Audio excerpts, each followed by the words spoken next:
On the 23rd of April 2024, a new game was released to Steam, a seemingly innocent clicker game similar to Cookie Clicker and many others. It was released under the title Banana, but hidden beneath the surface was a secret scam designed to trick its players into selling their time to a developer who is questionable to say the least. In this video, we'll explore the weirdest scam on Steam, Banana.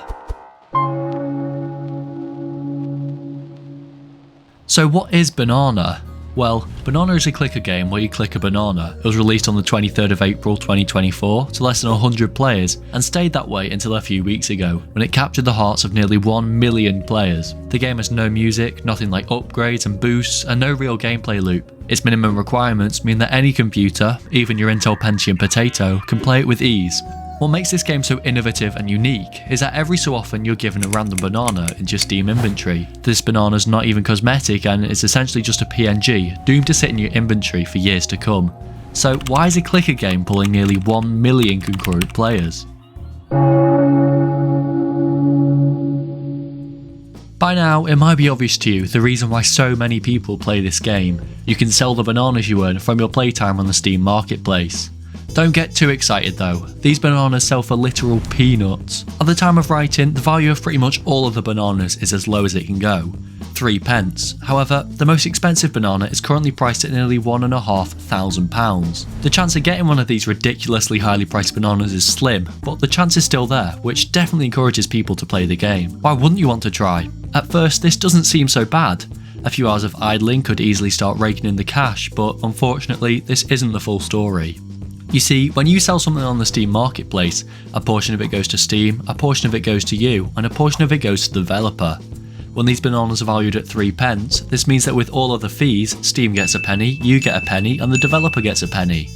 Even now, this may not seem so bad, it's still money at the end of the day. However, for you to be paid said penny, somebody has to actually buy the banana you're trying to sell. Steam aren't just handing out free pennies to people. This is where you change your mind about idling the game for the next 2 months. If we have a look on the banana market right now and find the banana that basically everyone has, the creatively named banana, we can see that there are over 6 million in circulation. Even now you see bananas being listed for sale. Very little, if any, are being purchased, so all of these bananas are just sitting there for sale.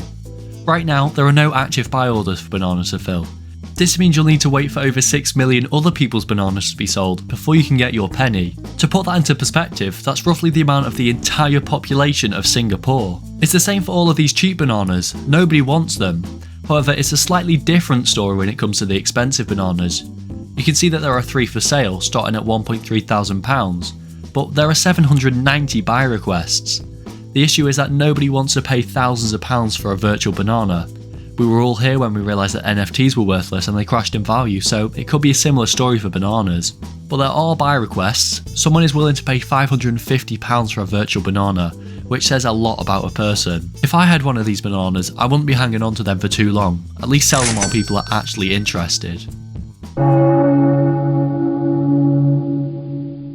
It's not just the premise of the game that's questionable.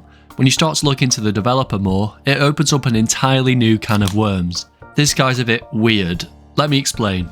He's had a varied past, shall we say. Just have a look at his Steam profile. It's since been updated to be a little bit less problematic, but it's clear to me that he's quite the character. The problem really begins to arise when you look back at the revenue split. Steam takes a 5% cut of sales on the market, with a minimum of 1 pence, and since when selling for 3 pence, the seller only receives 1, it can be assumed that the developer also gets 1 penny. Now, when you start to do the maths, you begin to question whether it's actually morally right to be throwing money directly into the pocket of a person like this.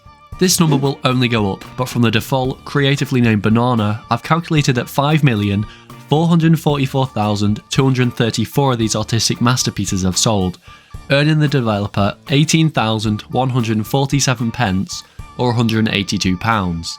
That doesn't sound like much, but that was from one type of banana in one day.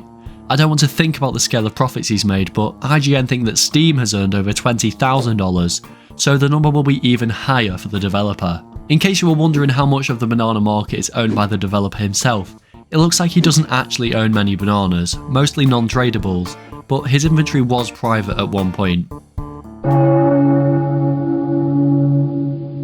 So now that you know the facts, you probably understand why you probably shouldn't play the game. Playing the game and selling your bananas benefits the developer, who have seen as a bit of a peculiar fellow. It's also definitely not worth selling any bananas you earn, so they're essentially just dust collecting PNGs, forever to sit in your Steam inventory. At least a dust collector is a sort of cool art. I mean, all the bananas are made by the game's dedicated community, and some of them are very creative.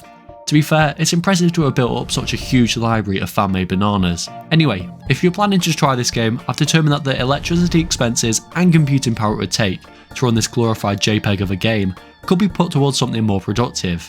Even if you're not actively playing the game with its frankly riveting gameplay loop, it's a massive waste of time. This game isn't unique in its concept. Since the beginning of time, well, probably not for that long, but for a long time, free achievement games and games designed to cash in on Steam's very active bot traders on the marketplace have been in abundance on Steam.